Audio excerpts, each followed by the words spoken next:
Welcome back to Experience Fit Life, the place where we get honest about leadership and growth and the journey of becoming the kind of person and leader you were created to be. Today, I want to talk about a subject that cuts deeper than strategy, deeper than goals, than titles, and it's self-esteem. And the reality is, self-esteem can take real hits during transitions in our life, whether it's a career change, a season of motherhood, a personal setback, or even just stepping into something new. You can go from feeling confident and capable to questioning everything about yourself. So, in this episode, I want to talk you through common sources of self doubt and why transitions tend to shake our confidence, and why self esteem isn't something that you're handed, it's something that you build, and practical tools you can use to rebuild your self esteem day by day, and the importance of surrounding yourself with voices of truth, surrounding yourself with that. And by the end, I want you to walk away remembering that self esteem is restored not in one big breakthrough, but through the small, consistent acts of self leadership. And so let's start by naming the obvious. Life transitions can rock your self esteem. And if you think about it, confidence usually comes from a sense of stability and mastery. When you're in a role that you know well, when your routines are set, when you feel capable and seen, your confidence naturally grows. But transitions disrupt that. So if it's a career shift that can make you feel like a beginner again, even if you're highly skilled, suddenly you're learning new systems and working with new people and feeling like you're on probation in proving your worth all over again. Or maybe it's motherhood or any season of caring for others that can leave you feeling invisible or unsure of your identity outside that role. You're pouring yourself out, but sometimes wonder, who am I beyond this? And then setbacks, whether it's losing a job, a failed business venture, or a relationship ending, can shake the foundation of your confidence. You start questioning not just what happened, but who you are because of it.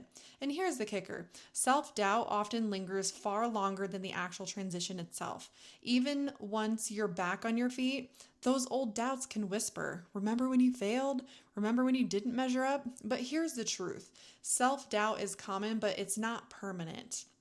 So, this is the key mindset shift. Self esteem is built, it's not given. A lot of us wait for external validation to fix our self esteem. We think, if I just get that promotion, if somebody notices my work, if my spouse or boss or friend tells me I'm doing great, then I'll feel confident again. But that puts your worth in someone else's hands. And people are unpredictable. And leadership, life really, requires something so much deeper. Self esteem is built like a muscle. You don't get strong by waiting for someone else to compliment your biceps. You get strong by showing up, putting in the reps, and consistently proving to yourself that you are capable. It's the same with self worth. You can't wait for the world to hand it back to you because you'll be waiting forever. And you have to build it through your choices, your habits, and practices that remind you of who you really are, the truth of who you are. And the good news is, it's not built overnight. It's built little by little, act by act, and day by day. So how do we actually build self-esteem after a season of doubt? I want to give you 3 practical tools that you can start using today. And that's affirmations, evidence tracking, and reframing failure. Yes, I know affirmations can sound cheesy, but here's why they work. Your brain believes what it hears most often. If you're constantly telling yourself, I'm not good enough, I'm not ready, I'm not qualified, your brain is going to accept that as true. The more you speak things, the more you actually believe it. Affirmations are about rewriting that script, rewiring our brain, and start simple. I am capable. I am learning and growing. I am worthy of opportunities. Say them out loud. Write them on sticky notes. Put them on your mirror. Put them on your computer at your desk. Put them where you'll see them. You're training your brain to hear a new story. We're changing that narrative. And the second, evidence tracking, this is huge. Self-doubt thrives in vagueness. It tells you you're not good at this, but it can't back up the actual facts. Evidence tracking is about collecting proof of your growth and success. Keep a journal or a digital file where you write down the wins, big and small. Did you handle a hard conversation well? Write it down. What are you proud of? You just got out of something and you're really proud of how you handled it. Write it down. Did a colleague compliment your work? Save it. Did you follow through on a promise to yourself? Record it. And over time, you'll have a bank of evidence you can revisit whenever self-doubt starts whispering lies. And the third one, reframing failure.